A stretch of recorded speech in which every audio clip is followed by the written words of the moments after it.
Hello tout le monde et bienvenue dans un nouvel épisode de Papote et Popote. Cet épisode, je le réalise depuis chez moi, plus spécialement dans ma cuisine, mais je vais pas rester dans ma cuisine, je vous rassure, parce que je vais tourner un épisode en visio avec Anaïs. Donc il est actuellement presque 16h et on va se prendre un petit goûter toutes les deux. Donc je vais me préparer ce petit goûter, mais avant de commencer la vidéo, je me présente, moi c'est Caroline, Appétit Libre sur les réseaux, et je réalise des interviews d'invités qui me parlent de leur rapport à l'alimentation.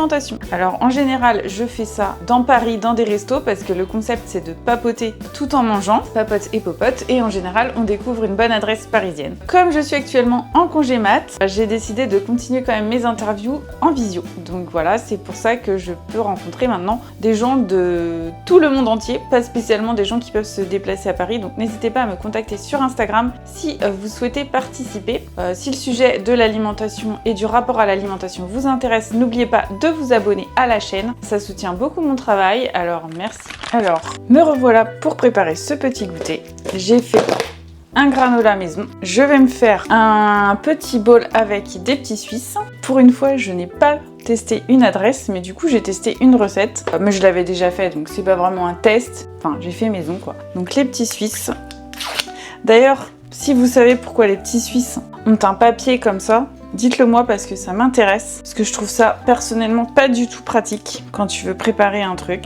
Je vais mettre des granolas, des amandes, des noix de pécan, du miel, des graines de courge et du beurre d'amande. Ça va être pas mal je pense. Ah, et je voulais mettre une poire aussi, quelques petits morceaux de poire.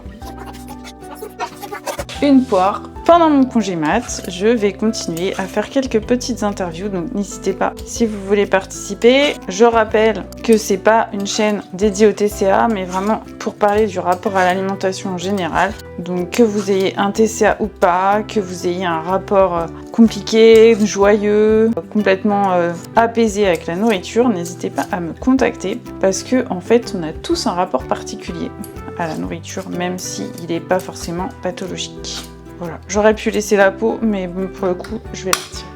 La poire, c'est fait. D'ailleurs, dites-moi dans les commentaires, c'est quoi votre fruit préféré? Moi, ça dépend beaucoup des saisons. Et comme là, c'est la saison des poires, et ben ça tombe bien. Donc, j'ai du miel, mais regardez comment que c'est un miel hyper dur. Donc, je vais le faire un petit peu fondre au micro-ondes. Est-ce qu'il est bon? C'est bon, il est bien fondu. Donc, je mets mon granola. Ça a l'air pas mal. Je rajoute le beurre de cacahuète que j'ai fait aussi un peu liquéfier avec de l'eau parce que il était devenu un peu dur. Et avec tout ça, je vais faire un chicorée latte.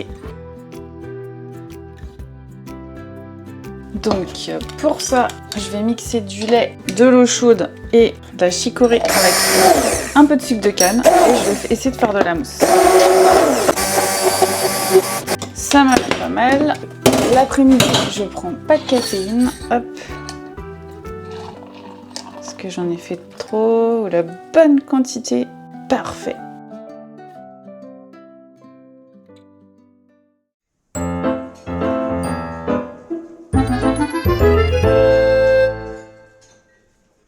Bienvenue Anaïs. Pour commencer, est-ce que tu peux te présenter? Moi, je suis Anaïs Gaillot, je suis diététicienne nutritionniste depuis 2018. Je suis spécialisée dans les troubles alimentaires là, depuis 3 ans et je prends en charge uniquement les personnes atteintes de troubles alimentaires. Je suis aussi spécialisée dans le diabète, donc les troubles alimentaires et le diabète, parce que je suis moi-même diabétique. Mince, je sais même pas où j'ai mis ma pompe. Ah si, elle est là. Je suis moi-même diabétique. Ok, bah merci pour ces présentations. Bien sûr, il faut que je te demande la question parce qu'en général, c'est pourquoi tu as choisi ce resto, mais en fait là, c'est en visio. Donc, il est actuellement 4h10, donc on avait dit qu'on partageait un goûter ou un snack. Donc, est-ce que tu veux nous expliquer ce que tu as pris et pourquoi tu as pris ça, s'il y a une raison? Ok. Ouais, alors très classique, hein. Déjà, j'ai pris une compote pomme-banane parce que j'adore. Ensuite, j'ai pris du lait parce que je bois 3 tonnes de lait par jour. Vraiment, ça, c'est mon truc préféré. Et aussi, je suis Nature? enceinte. De quoi? Ah ouais, tout nature. Ouais, ouais. Lait de vache. Froid? Froid, ouais, froid. Ouais, ouais, Ok. froid. Bon, J'adore. bah, moi aussi, Et, je sais que ça fait débat le lait, mais moi j'aime bien aussi. Donc, on est. ah oui, je sais. Alors moi, je suis jamais rentrée parce que moi, j'adore le lait. Ça m'a jamais fait aucun Ouais, souci. Ouais, moi vraiment, aussi. Donc bon, je continue à en boire matin et après-midi. Et Oui, du parce coup, que t'es bon, enceinte aussi, c'est ça. voilà, je suis enceinte de 7 mois et quelques et j'ai très très envie de chocolat. Donc du coup, ça sera cookie, brownie et du chocolat tout seul, chocolat au lait. Donc voilà, donc c'est full chocolat. D'accord. C'est des trucs industriels Ouais, oui, que ça tu c'est n'as pas les fait maison.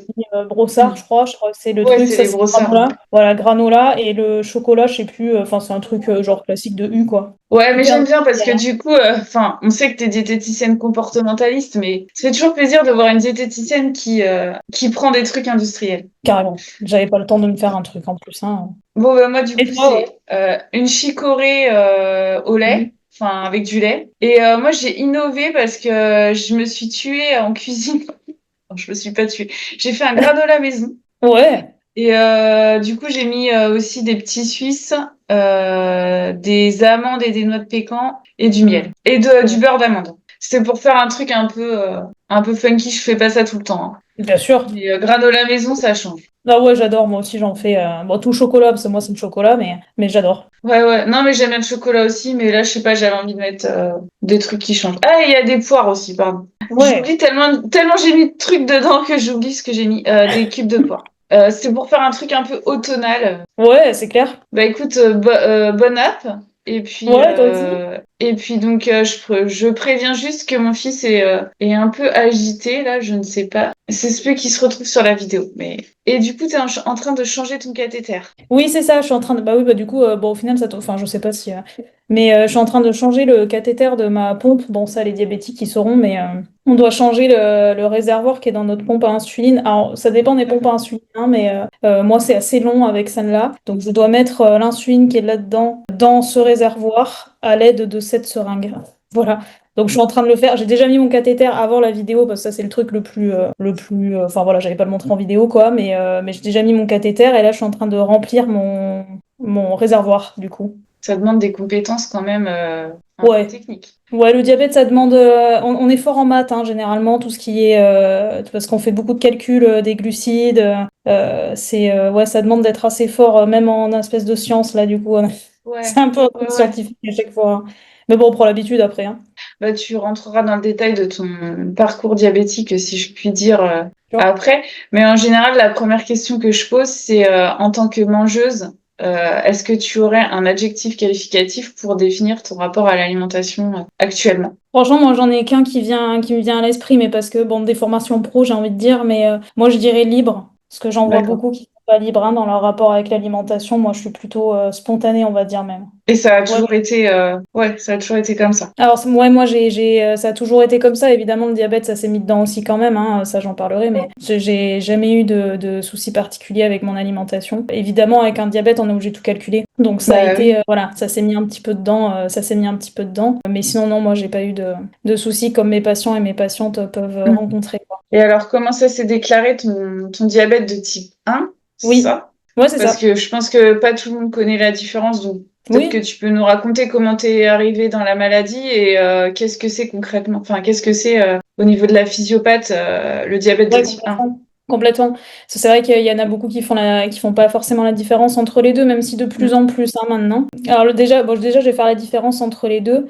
Le diabète de type 1, c'est une maladie auto-immune, donc un peu comme la maladie cœliaque et la maladie d'Hashimoto, par exemple, en thyroïde, etc. C'est des maladies où c'est le système immunitaire qui va attaquer certaines cellules du corps. Après un déclenchement, du coup, qui peut être le stress ou qui peut être une maladie, enfin, il y a plusieurs déclenchements. On sait Et pas donc, trop. non, c'est pas forcément. Alors, la maladie auto-immune, c'est vraiment que notre système immunitaire attaque Oui, les oui, cellules. mais on sait Par pas contre, trop. voilà. Enfin, ce qui est prouvé, c'est le stress et des pathologies qui induisent aussi un stress au niveau du corps. Parce que je sais que moi, j'avais une gastro, par exemple. Juste ça, et ça Ah a ouais. déclenché. Ouais, voilà. Enfin, une grosse gastro, hein, quand même. Mais, et après, du coup, ça a déclenché la chute Ouais. des îlots de Langerhans, du coup. Donc, Mais il y c'est. a un terrain, enfin c'est pas une maladie génétique, mais tu peux avoir une prédisposition, non? Oui, c'est ça, exactement. Presque. C'est ça. Enfin, moi je connais le C'est cas de ça. la maladie cœliaque où tu as vraiment un HLA, je sais plus lequel, là, qui est Exactement, vraiment. c'est exactement ça. Ça, le HLA, en fait, et mon père, il a une maladie auto-immune qui s'appelle la spondylarthrite ankylosante, Mm. que j'ai aussi, tant qu'à faire, hein, autant faire un combo. C'est une maladie des os, donc rien à voir, hein, mais une maladie qui donne des crises d'arthrose très sévères d'un coup. Et c'est une maladie auto-immune aussi. Donc ça s'appelle le HLA-B27. Donc Oui, lui, c'est il ça. avait ça et du coup, il nous a passé le diabète avec ma sœur aussi, parce qu'elle l'a aussi. Enfin, c'est pas de sa faute, hein, le pauvre, mon père. Mais Mais il faut disons. préciser que t'es pas né avec, quoi. Ah non, non, moi je l'ai eu à 7 ans. Oui, Je oui. l'ai ça s'est Oui, déclaré à voilà. 7 ans. Ma sœur a 19, donc c'est vraiment, Oui, oui. vraiment un peu aléatoire, quoi. Généralement, c'est plus dans l'adolescence, c'est là où on a le plus de stress. Donc généralement, c'est dans l'adolescence, mais c'est vrai que. Non, non, moi je suis pas née avec, donc c'est à 7 ans que je l'ai déclaré. Bon, ça a été déclaré, on savait pas trop ce que c'était à l'époque, hein, parce que je l'ai eu en 2002, 3. 2003, ouais, je crois. Et du coup, ça a été. J'arrivais plus à manger, je vomissais beaucoup, j'étais devenue très, très, très maigre. Et du coup, à ce moment-là, ma mère m'a emmenée aux urgences et ils ont fait une glycémie qui était très élevée, parce que j'étais à plus de 5 grammes, je crois, en glycémie, en sachant que la norme c'est entre 0,80 et Mm. 0,80, oui, 0,80 et 1,15 à peu près. Là, j'étais à 5, 5 du Oui. coup.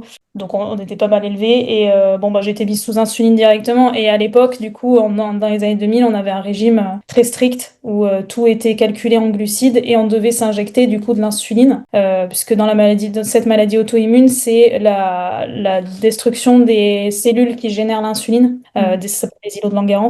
Donc du coup on doit Dans le s'injecter nous-mêmes, pancréas. voilà c'est ça, dans le pancréas. Donc Mm. on doit s'injecter nous-mêmes l'insuline et donc du coup tout était très strict, chaque glucides étaient comptés, on comptait les pâtes. Ma mère, je me rappelle qu'elle comptait, alors j'étais trop petite moi, mais elle comptait au truc près. Enfin, vraiment, c'était très strict, hein, du coup, à l'époque. Et du coup, voilà. Donc, c'est vrai que mon rapport avec l'alimentation, il a été depuis petite quand même un peu. Mais oui, parce que t'étais toute petite, quoi. Ouais, bah, 7 ans, 7 hein. ans, 7 je ans, pense que tu te rappelles pas forcément de la vie avant. c'est ça. En fait, moi, c'est ce que je dis souvent, c'est que moi, je me rappelais pas d'avant déjà. Comme quand on me disait, est-ce que tu mangeais des bonbons? Alors, bah non, pas du tout. Et puis peut-être avant, hein, mais je me rappelle pas. Parce que du coup, c'était interdit après. On avait interdiction de manger tout ce qui était sucré, tout était à horaire aussi, parce que les piqûres, on les faisait à des horaires précis. Donc, il fallait se Mm. réveiller pour faire la piqûre. Il fallait manger exactement la même chose tout le temps. Donc, ça a été ça pendant bah, bien 6 ans. Donc, c'est long, hein, quand même. Ah oui, oui. 6 ans à tout calculer. Et puis du coup, après, on est passé sous un autre traitement qui s'appelle l'insulinothérapie fonctionnelle. Je faut jamais mal le dire.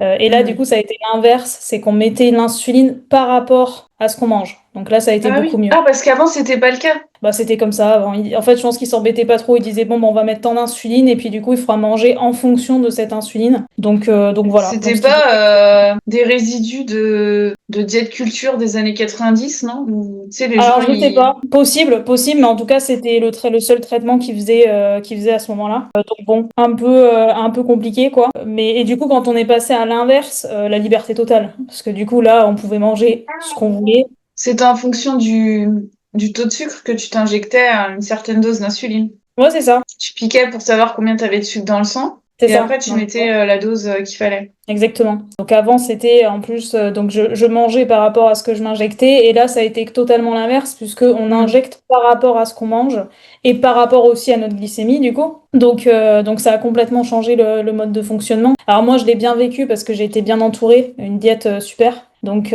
forcément, je l'ai bien vécu, mais ça a été mal vécu par beaucoup de personnes, hein. Ce fait d'avoir, bah, c'est un peu comme on fait un régime restrictif. On est restreint pendant un bon moment. En plus, là, c'est sous couvert de santé, hein, parce que c'était le seul traitement. Oui, Et puis d'un coup, on nous dit, bon, bah, open bar. Donc, mais du bah, coup, c'était des gens qui avaient peut-être développé des TCA, en fait, non? Parce exactement. que si tu as du mal à revenir si tu du mal à faire le chemin inverse, c'est Ouais, que pour moi, tu as développé un ouais, rapport complètement. pathologique, quoi, compliqué à la nourriture, quoi. Complètement.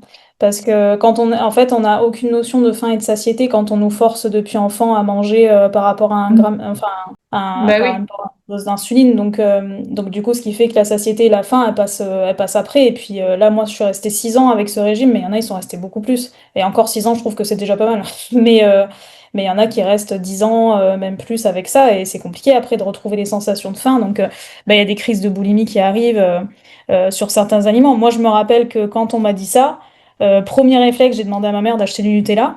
Parce que moi, le chocolat, c'est la vie, hein, je pense que c'est vrai. ouais. Ouais. Et du Parce que coup, du coup, t'as pas mangé de chocolat pendant 6 ans? ouais, alors du chocolat, j'avais droit. Mais par exemple, à Pâques, j'avais jamais de chocolat. C'était des petits jouets. Ma mère, elle nous offrait des petits jouets et tout. Ah Euh, ouais. donc voilà, mais sinon, non, j'avais droit, mais c'était très.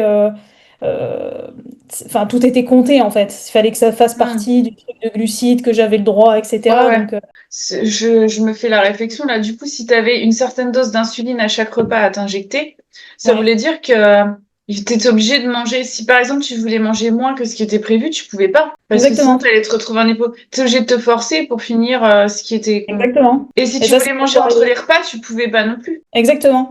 Pas de Ah ouais. goûter. Alors, si le goûter, c'était du coup, je faisais du jambon grillé, je me rappelle.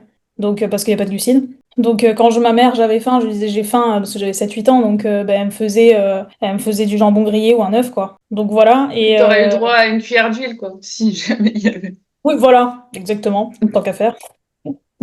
Donc on goûtait avec ça. Donc ouais, et puis là, après, de passer à l'inverse, voilà, ça a été problématique pour pas mal de personnes, hein, ce qui est tout à fait normal, enfin, de passer de open bar. Moi, voilà, je me rappelle que j'avais demandé à ma mère du Nutella. Bon, ça y est, c'est bon, ça c'est fait, je vais pouvoir manger. Du coup, j'avais demandé à ma mère du Nutella et je le prenais à la cuillère comme ça. Je me rappelle, mes amis, elles m'en parlent encore parce que j'étais ado. Et je le mangeais à la cuillère, le Nutella et tout. Et au final, ce qui s'est régulé tout seul, c'est que ma mère, elle m'en rachetait tout le temps. C'est que j'ai eu des espèces de Ouais. sur le Nutella, mais elle m'a jamais rien dit.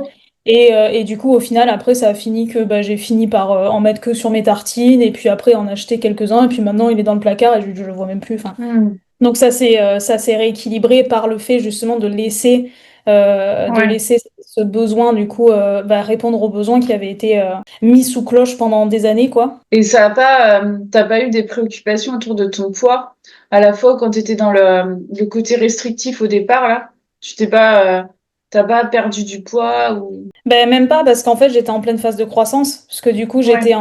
c'était de mes 7 à mes 12 ans. Donc du coup, j'étais vraiment en pleine phase de croissance, donc j'étais pas du tout... Enfin, en fait, moi, j'ai pas été concernée par mon poids. J'avoue que j'ai été dans une famille qui était très saine là-dessus. Il n'y avait pas de réflexion sur le poids, sur quoi que ce soit, même le rapport au sport. Enfin, il n'y avait rien du tout.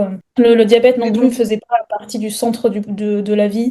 ouais. Donc c'est que ça a pu être tout de suite, enfin ça s'est fait tout seul. Et puis ma mère m'a Hmm. toujours bien fait, enfin j'ai toujours eu des accompagnements et psycho et diététicien. Donc du coup ça c'est d'ailleurs pour ça que j'ai voulu faire diète parce que j'avais des super Hmm. diètes. Et donc Ah du ouais. coup ça s'est fait tout seul quoi. Donc non j'ai jamais eu de préoccupation sur mon poids. En tout cas ouais là où je suis passée sous IF j'avais 12 ans donc j'aurais pu commencer à avoir Oui. des préoccupations, mais non même pas. Enfin je me rappelle pas en tout cas avoir eu quoi que ce soit à ce moment-là où je mangeais du Nutella. J'avais juste envie de manger du Nutella, c'est tout. Je pense qu'il y a l'environnement qui joue beaucoup, hein, bien sûr.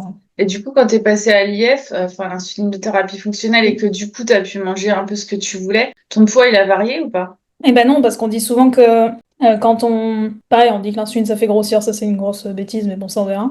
Non, pas du tout, pas du tout. Je suis restée pour mon poids normal, et puis bon, j'avais 12 ans, donc il a continué à monter après quand mes hormones sont arrivées, enfin normal. Puis après, il s'est stabilisé, et j'ai toujours eu le même à peu près... Oui, en fait, Là, tu sais pas, en fait, tu peux pas savoir si c'est la trajectoire normale de ton poids ou si c'est oui, le changement de régime, tu vois. ouais, complètement, Tu pourras complètement. Mais jamais vu que savoir.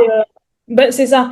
Mais bon, vu que c'était une prise de poids assez saine, enfin en tout cas, je me rappelle même pas du poids. Franchement, je me rappelle pas, mais en tout cas, on m'a jamais rien dit. Donc du coup, je suis Mm. arrivée à mon truc standard, mon poids standard, et puis du coup, ça s'est Mm. fait. Et là, t'es plus sous insuline de thérapie fonctionnelle, d'après ce que j'ai compris. Alors, Donc après, t'as changé de traitement. oui et non. En fait, c'est toujours de l'IF, mais du coup, maintenant, on a des boucles, enfin des pompes déjà, des pompes à insuline, ça nous change la vie parce qu'avant, c'était des piqûres. Et donc maintenant, c'est ce qu'on appelle des boucles fermées, des pancréas artificiels. Donc c'est-à-dire qu'en fait, ça injecte de l'insuline tout seul. Oui, t'as pas besoin de te piquer, en fait. Alors, non, non, Enfin, par contre, de j'ai un. savoir ta glycémie. Alors si, la glycémie, du coup, je l'ai en continu grâce à un capteur. Ah oui, Là, je c'est vais ça. rentrer sur la pompe, par exemple. Donc là, je l'ai en direct. Je dois quand même rentrer mes glucides. Là, je viens de le faire, par exemple. Je viens de rentrer parce que je sais ce que je vais manger. Mm. J'ai l'habitude de le faire, ça dure 5 secondes, tu vois, ça s'est même pas vu. Donc du coup, je rentre Mm. mes glucides. Et là, du coup, là, il a fini d'injecter ce que j'avais besoin. Voilà, donc là, l'insuline est injectée, ça s'est injecté là-dessus, tu vois, on voit rien, hein. Ah oui, donc attends, ça veut dire qu'il injecte pas en fonction de ce qu'il mesure dans le sang. Enfin, il injecte en fonction de ce que toi, tu lui dis que tu vas manger. Alors oui, et par contre, vu qu'il a la glycémie en continu, si par exemple la glycémie monte trop, il va Ah oui. injecter tout seul pour du coup la redescendre. Parce que du coup, ça t'oblige à connaître les quantités de glucides de ce que tu manges. Tu peux pas dire il va s'adapter à ce qu'il y aura dans mon sang. Exactement. C'est ça tout le problème qui reste, c'est que par contre, Mm. avec le dernier traitement qui existe, c'est-à-dire ça, on est obligé quand même de connaître tous les glucides des aliments et de les calculer et de les rentrer dans la pompe. Mais comment tu fais au resto ou quand c'est pas toi qui cuisine? Et ben du coup, on fait un peu ce que j'appelle le pifomètre, mais on a des cours à l'hôpital, enfin des cours, des ETP quoi, des trucs d'éducation thérapeutique à l'hôpital, où ils nous expliquent à peu près à l'œil, ben ça 100 grammes ça fait 25, 100 grammes de pâtes ça fait 25 grammes de glucides, 100 grammes de pâtes ça ressemble à ça. Donc ils nous montrent à Ouais. peu près. On a les applis maintenant, hein, on a des applis super qui nous montrent à peu près comment ça fait. Maintenant on a carrément des applis où on prend en photo le plat et ça nous met exactement le nombre de glucides. Puis maintenant, avec l'IA, encore mieux, quoi. Enfin, du coup, enfin, ça, on peut prendre en photo, ils nous disent exactement le nombre de glucides qu'il y a, donc ça aide. Mais c'est vrai que moi, maintenant, j'ai l'habitude, j'ai l'œil, en fait, à force de... Enfin, je vais au resto, je vois que j'ai ça de enfin, ils m'ont mis une quantité de glucides, allez, je mets. Et si je vois que ça monte trop, bon, bah, c'est que j'ai sous-estimé, du coup, je remets les trucs. Ouais. Et voilà, ça nous pousse quand Mais même à pourquoi être... la machine, elle pourrait pas s'adapter à ce qui est mesuré dans le sang? Ce serait pas assez rapide? Le truc, c'est qu'en fait, c'est là où c'est un peu le frein, c'est qu'en fait, vu que nous, notre insuline, c'est pas l'insuline de notre corps, elle met du temps avant d'arriver Ah, dans le corps. Et en fait, si la glycémie monte, il faudrait qu'elle soit déjà dans le corps pour ouais. agir, parce que sinon la glycémie, elle continue de monter. La pompe injecterait à ce moment-là, mais c'est trop tard. Ouais, C'est c'est trop tard, ça. il y a forcément une hyperglycémie. Donc c'est là Ah, tout c'est le... dommage. Et ouais, voilà. Donc là, ils sont en train de Mais quand ça même va de... sûrement... Ouais, ça doit sûrement Voilà. être en cours de développement. Ouais. Ouais, ils sont en train de travailler dessus, mais à voir. Mais Mais voilà. ça fait combien de temps que tu as cette pompe? Là, cette pompe-là, ça fait 5 ans. Et que je suis sous pancréas artificiel, ça doit faire 4 ans. Enfin, du coup, parce que c'est la pompe, enfin, c'est un logiciel dans la pompe, du coup. D'accord. Euh, Ça doit faire 4 ans, je crois. Je me rappelle même plus. Que j'ai la boucle fermée. Ça change la vie, hein, quand même. Bah oui, j'imagine. Enfin, t'as beaucoup moins de piqûres à faire, Oui. Parce que le pas cathéter, de on le change. surveillance. Voilà. Le cathéter, on le change tous les 3 jours. Donc, en soi, c'est mieux que de se piquer 5 fois par Hmm. jour, quoi. Et Ouais. puis, on fait plus les trucs au doigt. Ça, ça génial. Oui, oui. Puis si t'as envie de manger entre les repas, tu peux, quoi. C'est... Voilà, on peut faire un goûter, plein de chocolat. Alors Ouais. qu'avant, on avait pas. Et du coup, pour expliquer un peu diabète de type 1 versus type 2, Oui. c'est que Ah c'est oui, ça, pas je du sais pas. tout C'est la pas la même même. maladie. Enfin, c'est la même maladie, mais c'est pas du Ouais. tout la même physiopathe derrière. Ouais, moi je dirais même que c'est pas du tout la même maladie. Hmm. Parce qu'on est vraiment sur le diabète, on est vraiment sur une maladie auto-immune, donc c'est notre propre système qui nous attaque, je mets des guillemets parce que Hmm. voilà. Par contre, du coup, le diabète de type 2, ça va être le pancréas qui va, enfin, du coup, les îlots de Langerhans qui vont s'épuiser, qui vont se fatiguer du coup par soit une accumulation de stress, soit du coup bah, des apports en glucides qui sont trop élevés. Et du coup, à ce moment-là, bah, ça surcharge un petit peu au début, il y a énormément d'insuline qui est sécrétée. Ça fatigue du coup les îlots de Langerhans qui après ne fabriquent plus grand-chose en insuline. Et donc là, on arrive sur un diabète de type 2 avec une glycémie assez élevée et du coup le besoin d'un traitement qui s'appelle la metformine. Alors pas que, Ouais. mais du coup pour baisser la résistance à l'insuline, et qui fait que du coup c'est beaucoup plus simple pour l'insuline de fonctionner correctement. Mais attends, parce que on dit c'est une résistance à l'insuline.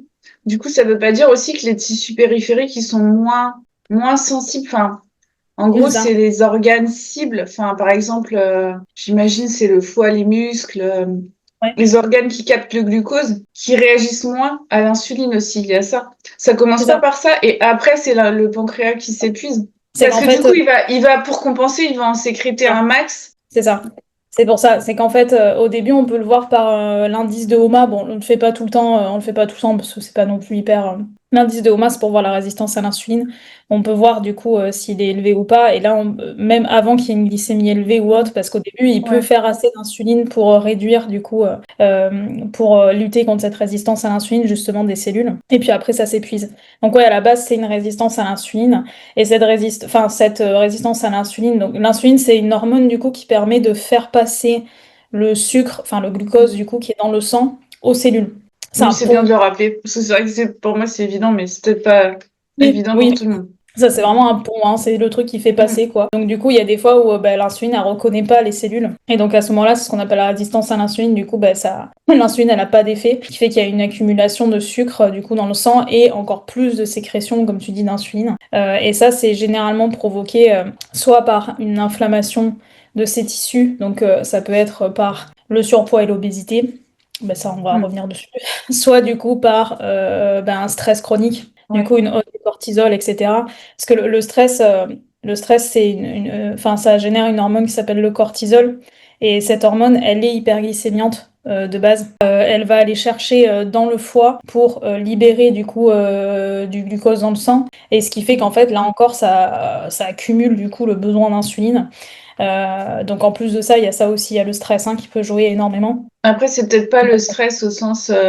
Enfin, tu vois, le stress, c'est souvent vu comme le stress, je sais pas, de vivre à Paris, le stress des transports, etc. Enfin, tu vois, il y a le stress, c'est pas que ça, tu vois. Il y a le stress, par exemple, je sais pas, d'une maladie, autre. Là, les régimes à répétition, c'est aussi un stress. Exactement.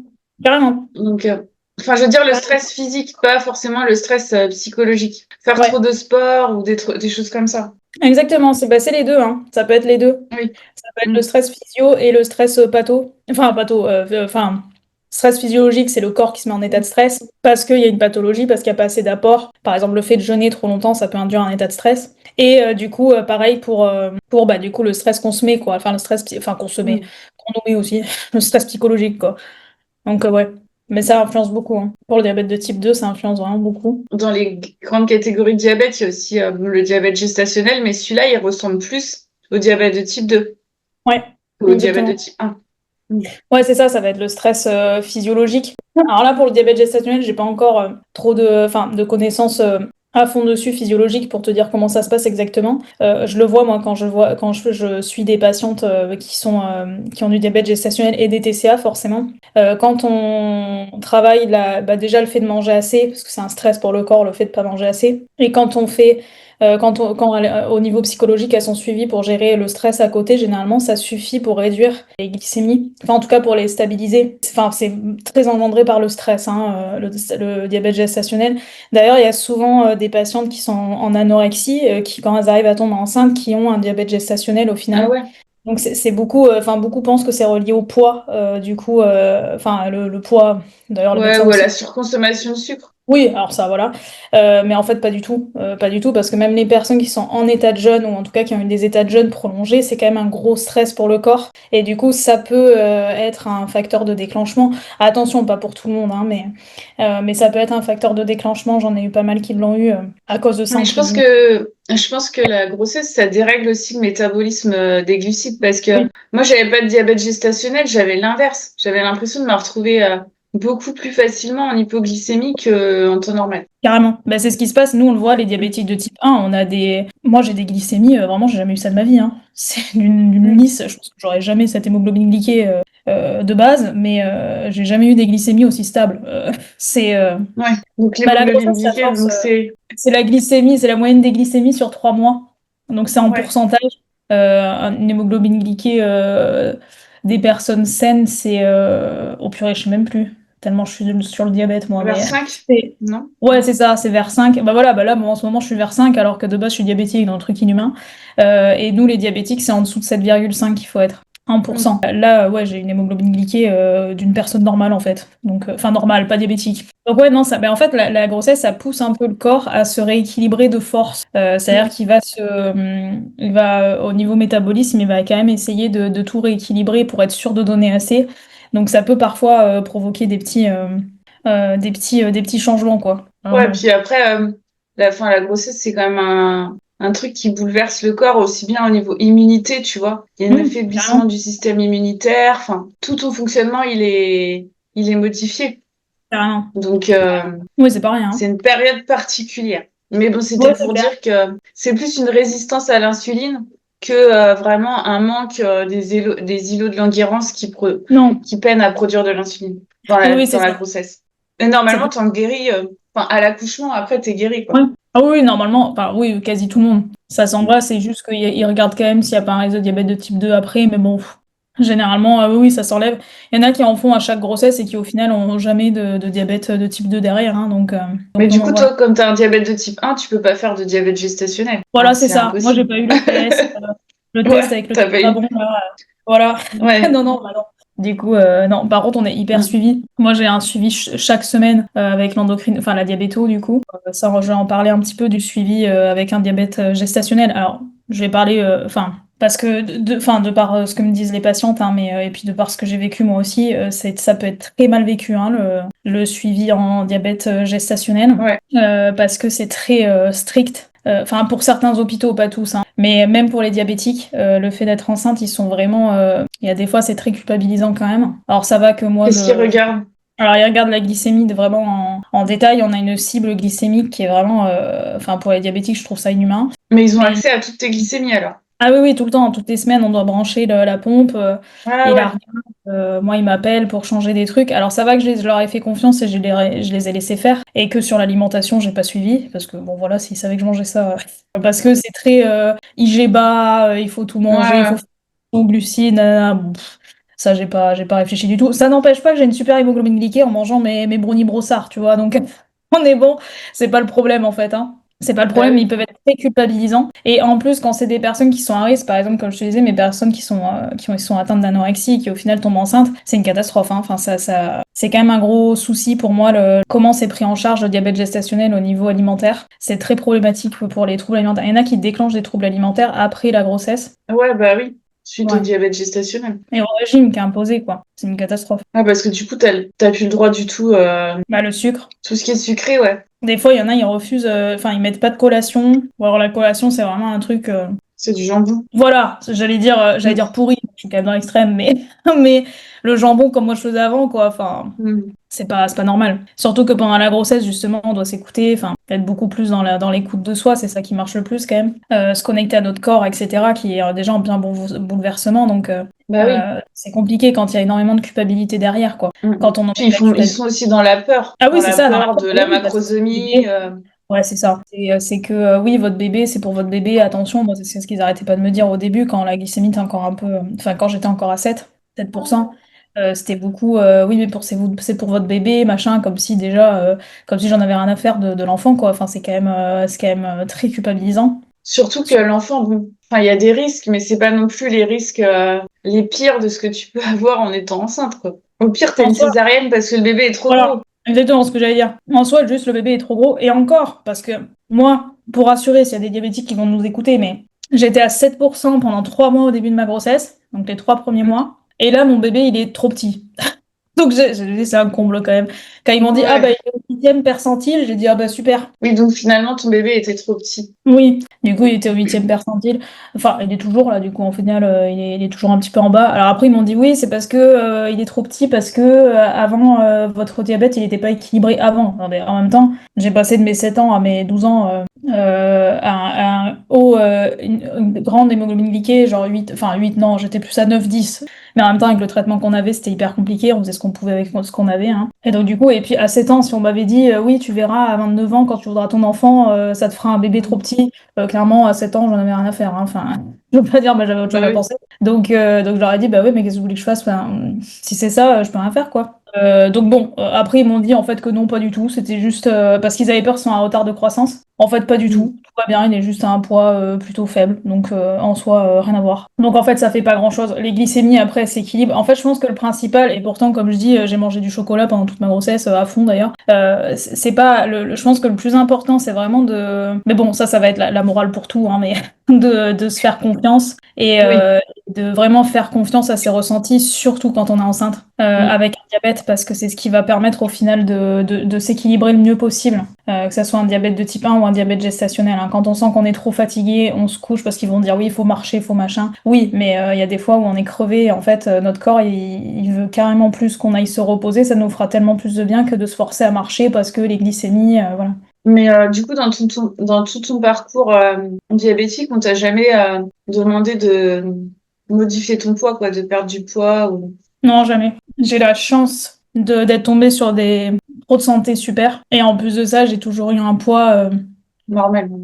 ouais, ou disons, bah, j'étais pas atteinte par la grossophobie, quoi. On m'écoutait quand Voilà. j'avais mal. Enfin, voilà. Mes glycémies, c'était pas le problème. Enfin, si mes glycémies étaient hautes, c'était pas ce que je mangeais, forcément, vu que j'ai un poids normal. Donc, ce qui peut arriver, hein, à des diabétiques, même de type 1, où ils disent, bah, de toute façon, vu votre poids, c'est forcément ce que vous mangez qui déséquilibre les glycémies. Enfin, bon, la grossophobie, ça touche tout le monde, hein. Mais ça, c'est hyper problématique, quoi. Mais non, moi, j'ai jamais eu de soucis comme Parce ça. qu'en fait, quand on compare un peu en fait, un TCA sur un diabète et un TCA sans diabète, en fait, souvent derrière, il y a quand même enfin, quand il n'y a pas de diabète, c'est souvent la préoccupation du poids. Ouais, Donc, c'est une donnée chiffrée. Et en fait, on pourrait se dire que dans le diabète, tu as une préoccupation autour de la glycémie qui est une donnée chiffrée. Donc, que carrément. tu pourrais aussi avoir enfin, c'est un facteur de risque d'avoir. Souvent, il y a quand même aussi derrière une préoccupation du poids qui est en lien avec une préoccupation corporelle, enfin, Oui, sur l'esthétique du corps. Parce que je pense complètement. que si on prend que la donnée, enfin, le chiffre de la glycémie, ça n'a pas enfin, ça n'a pas de valeur morale. Sauf chez les médecins, si tu veux. Mais chez monsieur et madame tout le monde, tu leur dis j'ai 2 grammes de glycémie, on s'en fout. Alors que je pèse 120 kilos, tu vois, ouais, c'est mal vu. Ouais, carrément. Mais Donc, je pense que le risque, il est corrélé aussi au fait que tu as une préoccupation corporelle esthétique. complètement. Il y a ça, Et c'est en peut-être fait. ça qui t'a protégé aussi, parce que toi, tu n'avais pas du tout ce genre de préoccupation. Peut-être que Ouais, les patients diabétiques qui, en fait, ils utilisent aussi la maladie, le diabète, qui les fait, entre ouais, guillemets, plonger de ce côté-là. carrément. Comme on peut utiliser la dépression, une dépression qui te fait perdre du poids va avoir le même effet un peu Complètement. si tu as un risque de TCA. Complètement. En fait, c'est ça, c'est que déjà la découverte d'une pathologie à vie, chronique, là, du coup, Mm. cela, c'est une pathologie à vie, c'est déjà un choc. Et s'il y a déjà, il y a des fragilités, je mets des guillemets sur fragilité, c'est pas forcément une Oui, fragilité. oui. Ça peut déclencher ouais, un truc enfin, c'est un terrain vraiment très glissant sur les troubles alimentaires. En fait, c'est ça aussi, c'est qu'il y a tellement de préjugés sur le diabète, surtout le diabète de type 2, où c'est des gens qui Mm. mangent de la malbouffe, qui bouffent mal, qui bouffent sucré, qui bouffent gras, enfin, qui s'en foutent, etc. Qu'en fait, chez une personne qui a déjà un rapport avec son corps qui est compliqué. Par exemple, quand le diabète il arrive à l'adolescence, c'est un très compliqué parce qu'on a tous plus ou moins un rapport avec son corps, on se pose des questions, enfin c'est normal à l'adolescence. Si en plus de ça le diabète il arrive et on nous dit ben voilà vous êtes diabétique, enfin le premier truc auquel on pense quand on pense diabète c'est le diabète de type 2. Donc du coup c'est Ouais. on sait que je mange trop de sucre. Plus les préjugés qui arrivent, hein, parce que le premier truc quand on dit je suis diabétique, alors beaucoup moins maintenant que les gens sont plus sensibilisés aux deux types de diabète, mais avant quand on disait ben voilà je suis diabétique, les gens ils nous disaient direct ah bon t'as mangé trop de sucre, et donc du coup Ouais, mais ça je trouve que le sensibiliser, je trouve que quand tu dis diabète aux gens, pour eux, il y en a, c'est le diabète qui est lié oui au surpoids, qui est lié à la malbouffe, et enfin, entre guillemets, hein. complètement. Hmm. Moi, je vois pas beaucoup de gens qui savent dire oui, mais alors t'es quel type?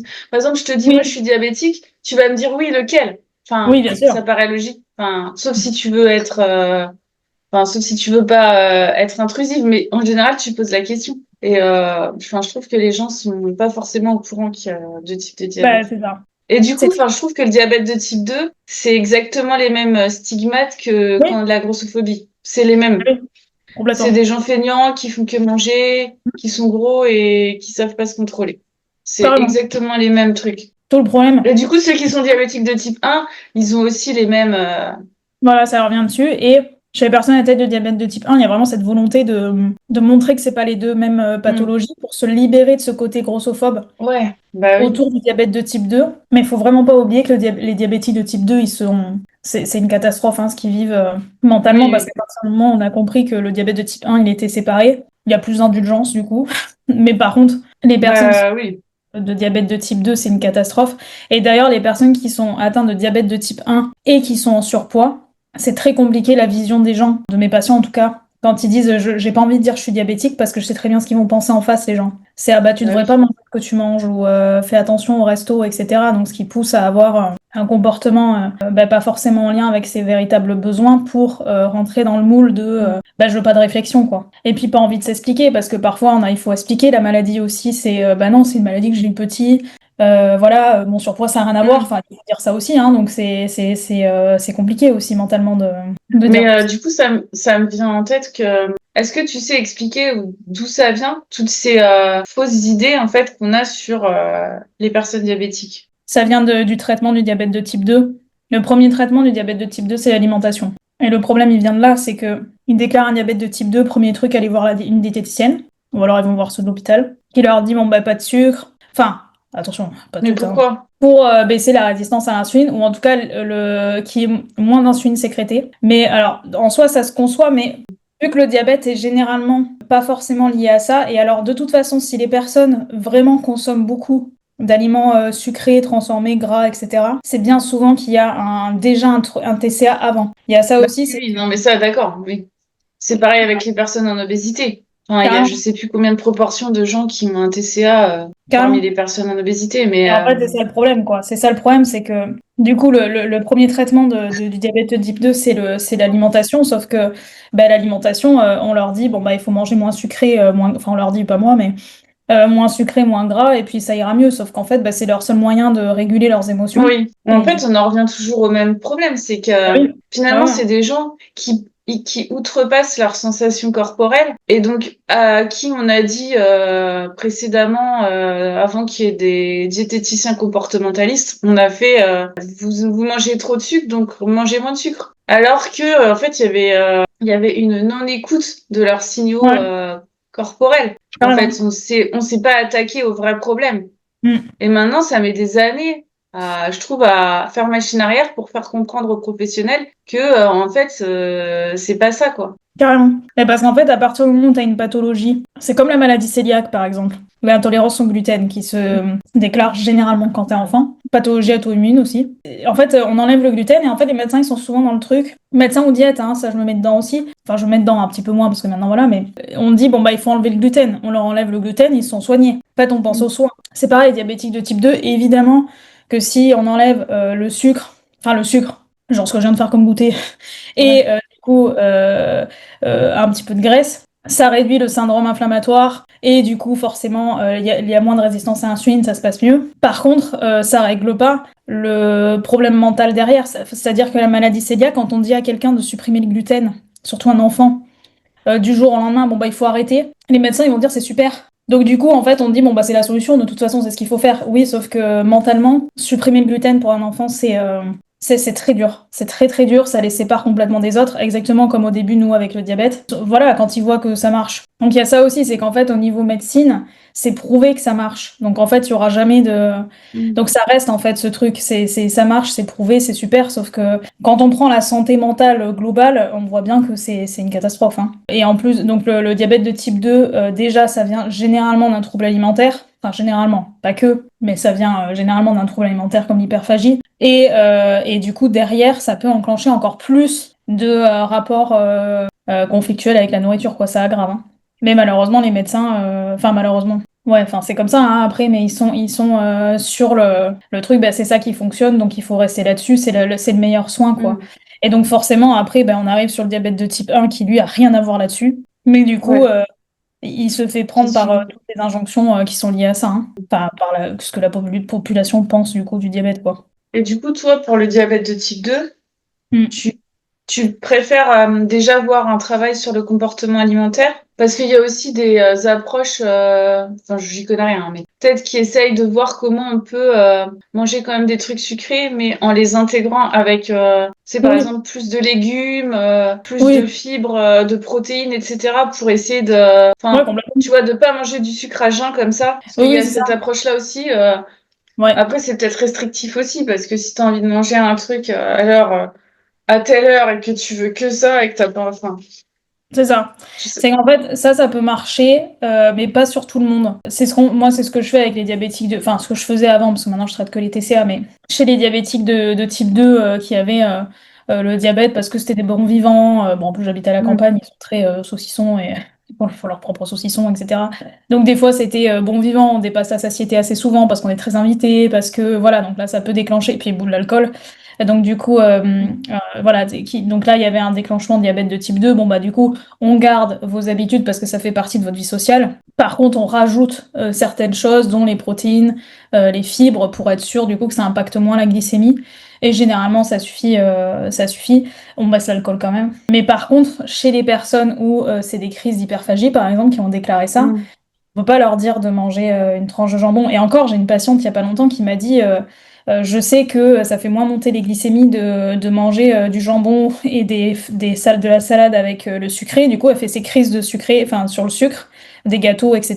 Et juste après, elle va se prendre des tranches de jambon et de la salade parce qu'elle veut réguler Mm. ses glycémies. Mais là, on arrive sur quelque chose qui est complètement.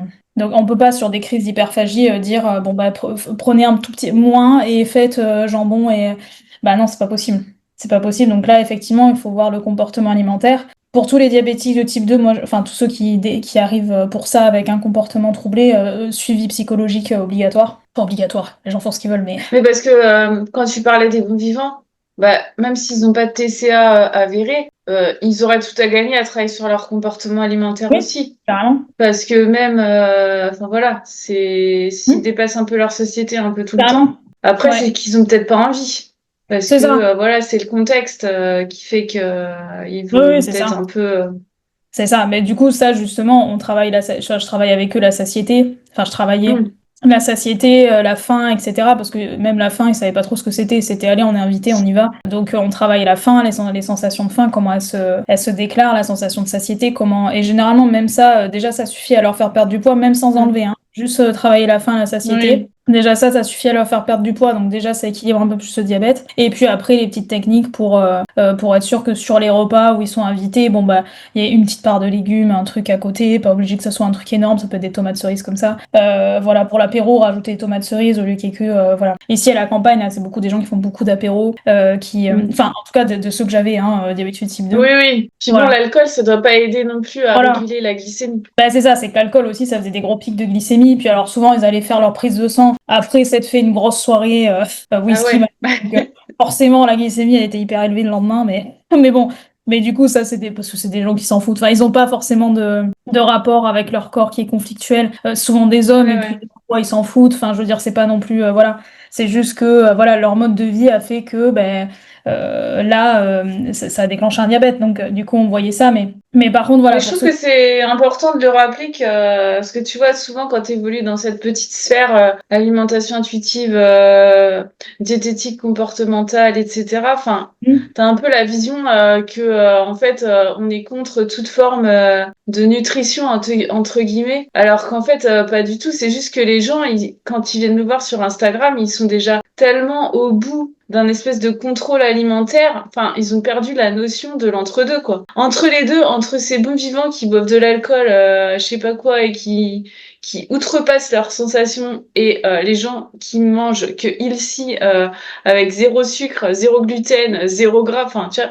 En fait, il y a... Et puis, il y a la notion d'équilibre, tu vois. Par exemple, les gens qui mettent jamais de légumes dans leur menu. Oui, Alors après, il peut y avoir 10 000 raisons, hein. Ça peut être voilà, ça dépend vraiment, pourquoi. Ouais. tu vois, vraiment une difficulté type ARFID ou je ne sais quoi. Là, enfin, Oui, bien voilà, sûr. c'est différent. Et Ah les ouais, gens qui n'en mettent pas parce qu'ils y parce pensent que je sais pas. pas, ils y Ouais, pensent pas, ils n'ont pas été habitués enfant ou je sais pas. ça, bien sûr. Mais c'est Donc pour ça, ouais. ah ouais, il y a tout type de rapport. Et effectivement, en fait, il y a pas, c'est pour ça aussi dans la nutrition, il n'y a pas une science avérée et certainement pas pour le diabète. Parce que souvent, on nous dit qu'il faut manger que un index glycémique bas, etc. Enfin, ça a été beaucoup ça, ça a été une mode à un moment sur les réseaux. Non, en fait.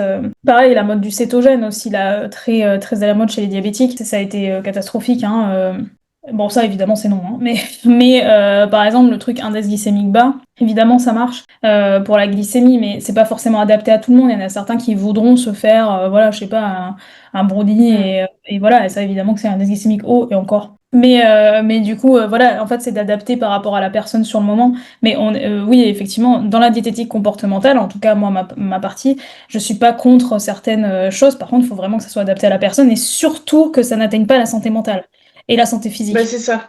C'est surtout ça, hein. Après, je Parce trouve que la nutrition, enfin, s'intéresser à la nutrition de façon bienveillante, entre guillemets, c'est pas forcément à risque de tomber dans un TCA. bien C'est sûr. vrai que les gens qui ont eu des TCA au départ, enfin, tu sais, il y a aussi un peu ce truc de rejet. Mais au final, Oui, la nutrition, c'est tellement vaste que tu vois, par exemple, si tu as une carence en fer pendant ta grossesse, là, tu vas au contraire essayer d'ajouter des aliments riches en fer. Après, question de goût, c'est pas forcément toujours évident de les intégrer, ouais. mais Oui, enfin, voilà, si tu dois manger du boudin noir matin, midi, soir, c'est bon, tu vas en avoir vite fait. oui, c'est clair. Tu vas en avoir vite marre.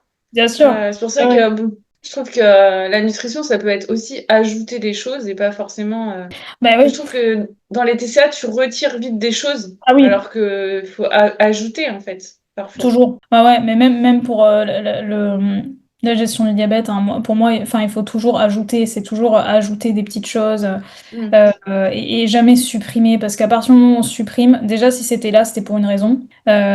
Soit la personne en avait besoin, en avait envie, c'était quelque chose qu'elle aimait. Donc dans tous les cas, si c'était là, il y avait une raison.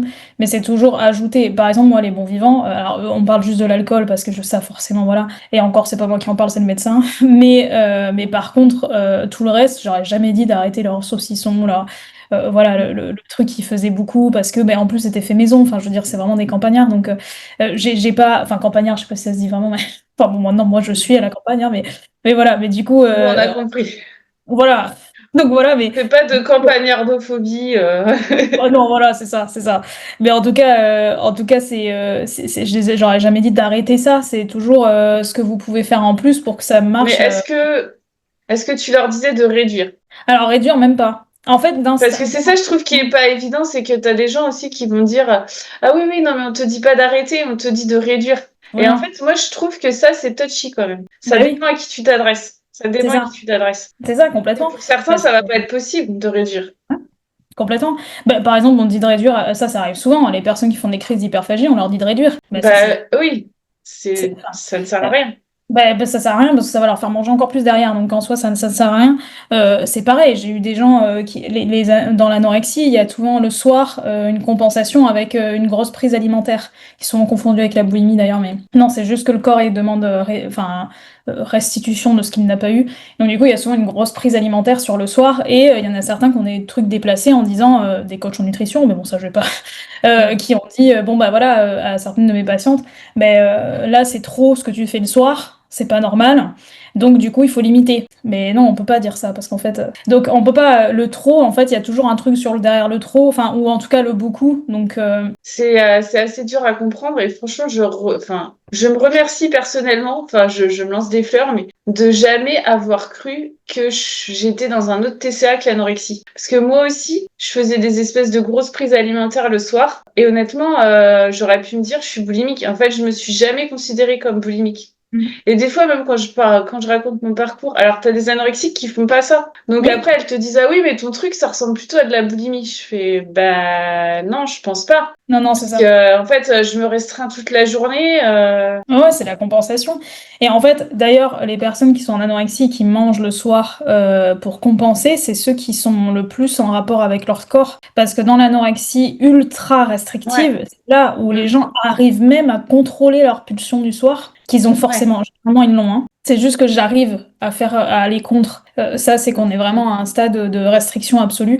Alors que pourtant, dans l'anorexie, il y a ce truc le soir. Et il y en a certains, enfin, il y a certaines personnes, et tant mieux, qui écoutent leur corps à ce moment-là. Mais en fait, c'est juste que le corps, il se réveille et ils sont obligés d'aller manger.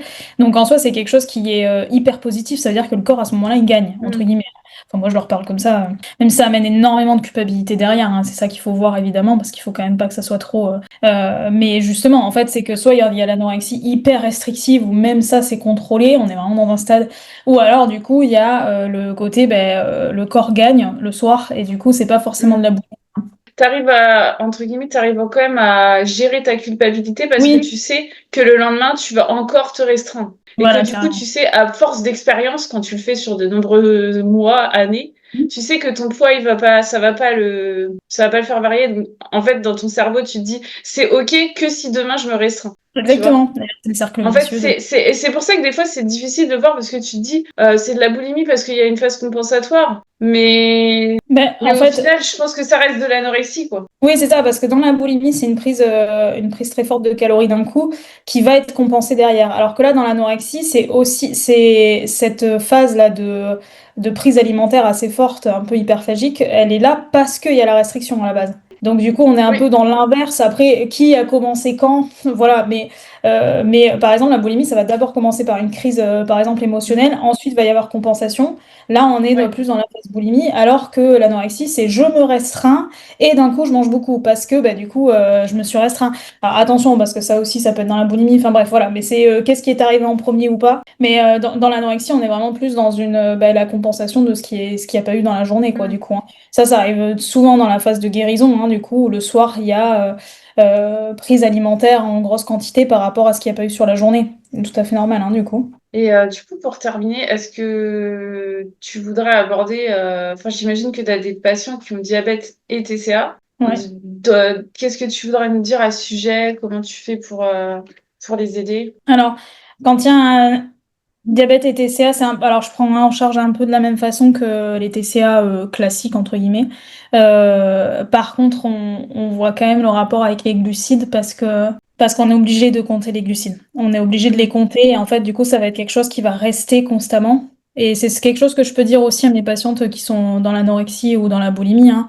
Mais c'est ce que je vois plus avec mes patients diabétiques. C'est que c'est pas parce qu'on connaît les chiffres qui sont obligés de faire partie de notre vie, enfin qui sont obligés d'être au centre de notre vie. Comme par exemple dans l'anorexie, il y en a certains qui connaissent les calories par cœur, il y en a certains qui me disent mais jamais j'arriverai à l'enlever. Et je leur donne souvent l'exemple des diététiciens où nous on apprend par cœur parce qu'on a Ah oui. une matière qui s'appelle connaissance des aliments, on doit tout connaître par cœur. C'est vraiment abusé. Clairement, j'ai tout oublié, mais on apprend tout ça par cœur, on apprend les calories et pour les femmes, pour les hommes, tout est chiffres, tout est chiffres, chiffres, chiffres. Et pourtant, ça n'empêche pas qu'on arrive à manger sans penser aux calories derrière. C'est pas parce on a la connaissance d'eux que c'est obligé de faire partie de notre vie en premier. Et ça, c'est ce que je vois surtout avec les personnes diabétiques avec un trouble alimentaire, c'est que oui, les glucides, ils font partie, le comptage des glucides, ça fait partie de notre vie. Mais par contre, c'est pas obligé que ça la dicte. Et ça, Mm. c'est super important. Et après, c'est ce qu'on voit aussi avec les TCA classiques, avec le reste, mais c'est bien après. Pour le diabète, il y a tout ce truc entre l'ambiguïté du contrôle qu'on est obligé d'avoir et en même temps ce lâcher prise de ce que je dis souvent hein, dans le diabète, c'est qu'une petite partie du pancréas qui fonctionne pas. C'est vraiment les îlots de Langerhans, c'est même pas le pancréas en entier, c'est juste une petite partie. Tout le reste du corps fonctionne. Et le but, c'est de faire confiance à son corps entier qui lui continue à agir normalement et de faire avec cette petite partie du pancréas qui fonctionne pas mais vraiment de mettre le corps qui est là hein, en premier. Puis surtout que Voilà. si tu lui apportes de l'insuline extérieure, en fait, il est quasiment normal. Enfin, il va Ouais, se réguler exactement, de la même façon que quelqu'un qui a pas de... carrément. Quand tu as des TCA, quelqu'un qui a un TCA plus un diabète, tu mets un peu le diabète au second plan. Tu fais Carrément. passer toujours le TCA en premier. Ouais, ah oui, toujours. Le diabète, je le prends en compte, mais on le voit, c'est un peu plus en fond. Il y en a même des fois, quand je les suis, je me dis, attends, mais il est diabétique ou pas? Parce qu'on oublie même Même d'en des parler. gens qui, même des gens qui seraient diabétiques de type 2 sans insuline, qui seraient Ouais, avec des oui, médicaments. Oh. complètement. Fait d'abord le trouble alimentaire. Et généralement, chez les diabétiques de type 2, travailler sur le trouble alimentaire, c'est un peu long hein, quand même, évidemment, la guérison des troubles alimentaires, c'est long. Mais ça peut suffire à guérir le diabète de type 2. Attention, je dis ça peut, c'est pas pour tout le monde, hein, mais Mm. ça peut grandement aider pour la régulation des glycémies en tout cas. En Ok. mangeant du coup plus de glucides, parce que généralement quand on traite le trouble alimentaire, bah, on mange un petit peu plus de ce qu'on aime au moment où on veut et au final ça aide à réguler les glycémies. C'est ça qui est un peu le paradoxe du truc médical. Ben, merci beaucoup. Bah, merci à toi. Donc, on mettra ton compte en description pour ces personnes qui Ouais. veulent te contacter, en sachant que là, tu vas être en congé Maternité, ouais. maternité très Pardon. bientôt, jusqu'à avril, c'est ça? Jusqu'à avril, ouais, c'est ça. Mais bon, enfin, je sais pas, peut-être que tu vas être un peu moins présente sur Instagram, mais tu passeras peut-être Oui. quand Ah oui, oui, même je de passerai de temps en temps en temps. temps. Ouais, ouais, bien sûr, je passerai de temps en temps. Au moins avant la naissance, et puis après, Oui, promets rien. comme par Ouais. exemple là, on savait pas s'il allait se réveiller ou Oui, pas, c'est vrai. mais franchement, il a été calme, hein. Ouais, Il est tout oui, c'est calme. clair. Ben, merci à toi, Naïs, et puis bah, à bientôt sur Instagram. Ouais, à bientôt. Merci beaucoup à vous d'avoir regardé cette vidéo jusqu'au bout, j'espère qu'elle vous a plu. N'hésitez pas à la liker, la partager, la commenter, à vous abonner évidemment. Je suis toujours très friande d'avoir vos retours en commentaire, donc s'il vous plaît, si vous avez quelque chose à dire sur la vidéo, ça se passe dans les commentaires, j'ai hâte de vous lire. Et je vous dis à la prochaine vidéo, bye bye.